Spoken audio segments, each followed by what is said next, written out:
Back at E3 2017, Samus Returns was revealed during a Nintendo Treehouse Live event. This 3DS remake of an original Game Boy game came from Spanish developer Mercury Steam, and overall it was well received, but maybe a little bit forgotten as it was a late 3DS game after the Switch had been out for several months.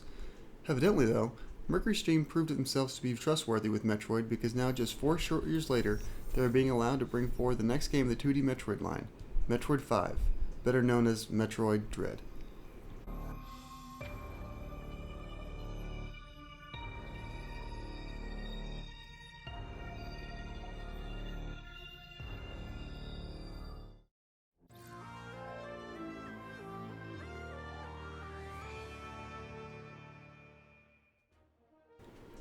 Following the events of Metroid Fusion, Metroid Dread takes place on planet ZDR when footage of an X-parasite is seen alive on the planet.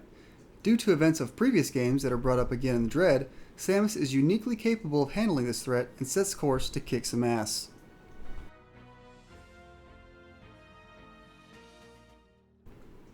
After the initial story setup, Samus is left to try and get back to her ship when you gain control and start playing. The initial 10 minutes or so of story setup was fun to watch and will get you caught up whether this is your first Metroid or if you've played all of them. This opening story setup is expected if you're familiar with how the predecessor, Metroid Fusion, sets up the story in a similar way. Also similar to Fusion, you'll be getting key details of the story and what's going on fed to you in data rooms from your AI, Adam. These conversations mostly serve as explaining things you can pick up on your own from the environment and what you're finding, but the game is not afraid to drop some heavy stuff on you from time to time in these data rooms. The story had plenty of twists, and like most Metroid games, a truly wild ending that was worth the ride. One of my favorite parts of the storytelling was Samus's character herself. It was so awesome to see how Samus reacted to some of the bigger story scenes through body language alone. Seeing the confidence she displays in many of the game's tense moments really felt badass and conveyed a lot of meaningful emotion without even the need for dialogue. And the way you can occasionally see into the helmet and see the expressions shown in her eyes really made Samus feel like a character in a story going through some crazy stuff, and that wasn't always as easily shown in previous games. I haven't played some of the more story-driven games in the series, such as Other M, quite yet, so these moments really helped me connect to Samus as a character like never before. It was really great. Going into Metroid Dread, I was hoping for a more explorative experience than that of, say, Fusion. Fusion was great, but the game kind of pushed you along a somewhat linear path, and I really prefer the more exploration-heavy ideas of Super Metroid, for example.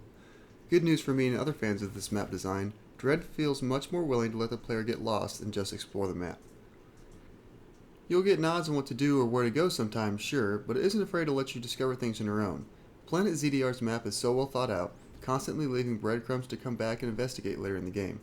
The map was a tightly woven web I was happy to get mixed up in, always excited to go back to an old area with new abilities to see the things I would uncover. For my completionist friends out there are some very tough but fun to master platforming challenges along the way, but the rewards were not always one-to-one with the difficulty.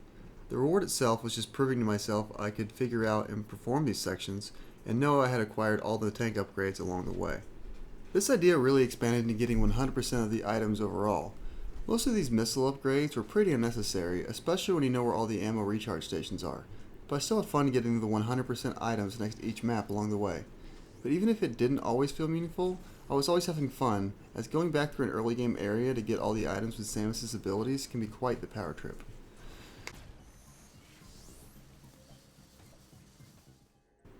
If you think about it, the setting of a Metroid game is almost one of the main characters.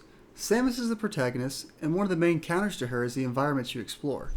The game's aim to make you feel isolated and always wondering what is through that next door.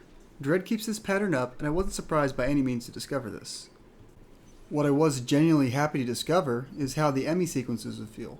When seeing demo gameplay earlier this year, I couldn't really tell if the Emmy would actually be any threat, or really if they would just be annoying.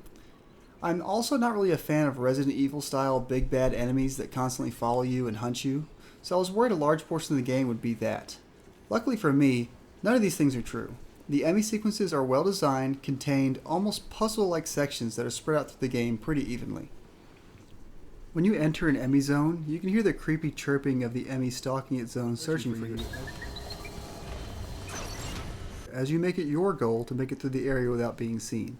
Most likely, though, you will be seen, and then it's on. You can't really fight the Emmy, so you're just basically tasked with booking it and trying to find an exit. But hey, bad news for you. The exits get blocked off if you're seen directly by the Emmy, so now you have to run around like a maniac trying to get as far as possible from that thing. This was such a rush for me, and it never really felt overly intense. You are given plenty of tools, both from Samus's abilities and the environment itself, to avoid the Emmy, and oftentimes the game almost puts a sort of puzzle in front of you on how to progress without them seeing you. These sections were well spread out throughout the game and really were not super long when you got to them. Finishing an Emmy zone felt like a huge weight lifted off your shoulders and allowed you to have a more relaxed exploration of the once dimly lit Terror Factory. While I imagine many longtime Metroid fans, myself included, have a particular favorite boss fight they think about once boss fights get mentioned, I think overall, Metroid Dread has the best boss fights in the 2D series. Part of this is just strictly due to the movement capabilities of Samus herself, making avoiding attacks seem more fair and reasonable, allowing for more dynamic and interesting boss fights. But really, a big part is simply the fact that Dread respects the player more than in previous games, and that any failed boss attempt just sends you to the previous room rather than the last save point. This feels less punishing and kept me feeling motivated to try again. The same idea holds for the Emmy sections as well, which are almost like long, drawn-out puzzle bosses in a way. This small quality of life change makes learning bosses' patterns an easier sell, where in previous games, when I would lose a boss fight, I would often just feel frustrated that I would have to get back to the boss and probably just lose again. In Dread, each boss fight is just a quick door away, and I was excited to get back in there, as I wanted to learn each boss and how to beat them. This game wants to teach you, and for you to pick up just a little bit more until you can pull off a nearly flawless boss fight by the end of it. I think the change of philosophy from surviving a boss fight to learning a boss fight makes all the difference. A complaint I have with the Game Boy Advance Metroid bosses in particular is it often just turns into a missile spam and sometimes jump challenge.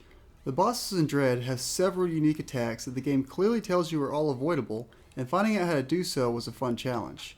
Using all the abilities gained so far to turn the tide in your favor felt better than ever, especially since now you have full 360 control of your missiles, smoother movement than ever, and getting a satisfying parry mechanic that can often trigger a pseudo-interactive cutscene where you absolutely wallop on a boss, which is always very, very rewarding. The one negative with Dread bosses is that while I believe them to be the best designed and most fun to fight due to the new capabilities of Samus, it still falls victim to a series-long problem where it felt like some later bosses took huge chunks of health that made finding all the energy tanks feel less worthwhile. It felt like when I finally beat a boss is because I had learned it so well that I almost never got hit, which, don't get me wrong, is a great feeling, but it made finding all the health and ammo collectibles feel less impactful. Spoiler alert, Samus loses all of her abilities at the beginning of the game. Sorry for the short warning. But in all seriousness, one thing I always look forward to in a Metroid game is the snowball feeling you get starting from just a jump and a single beam attack, turning into the galaxy's best bounty hunter, and Dread did not disappoint here. The game has all the classics Metroid fans have come to expect, but in a fun twist, some abilities you may take for granted are found later in the game than expected. This helps to guide the player to learn to use some of the new abilities in Samus's long list of things I wish I could do. Even something as simple as the new slide feels meaningful, and you start with that from the beginning. Some of the new abilities don't get used as much as I hoped they would by the end of the game, or just straight up become outclassed by better abilities. But there are several very fun new abilities I used right up to the very end that still felt meaningful. Also, this probably has or will be mentioned multiple times by the end of this review, but Samus moves so smoothly in this game, I almost think that should be considered an ability on its own. Plain and simple, Metroid Dread is not only my favorite Metroid game so far, but one of my favorite games in recent memory. The dense, action-packed journey through Planet ZDR left me wanting more and more and kept checking all the boxes for me along the way. Other than a slightly slow start when you gain abilities and learn the controls, I never really felt like the game was dragging along to where I wasn't having fun. And if I ever did get lost, it was just an excuse to go back through areas I may not have fully appreciated and find more power-ups. Samus feels better than ever to move around as, power-ups felt meaningful and game-changing, and the excellent boss design made me feel like a bounty hunter myself by the end of the game.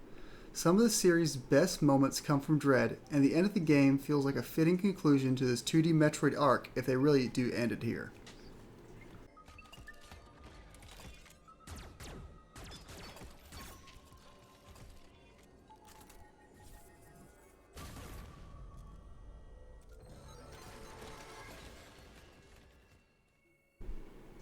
Have you played Metroid Dread? Let me know what you thought about it down in the comments. I'm not sure what I want to review next, but I would appreciate any advice or critiques you may have of this one to make sure I can make the next one much better. If you liked the video, it would be appreciated if you could like it, or if you really liked it, you could subscribe to the channel, or if you really liked it and you want to see just how cool of a dude I am, consider checking out the Twitch channel at twitch.tv/dailybeating. Anyhow, thanks for watching, I hope you enjoyed the video, and see you next mission.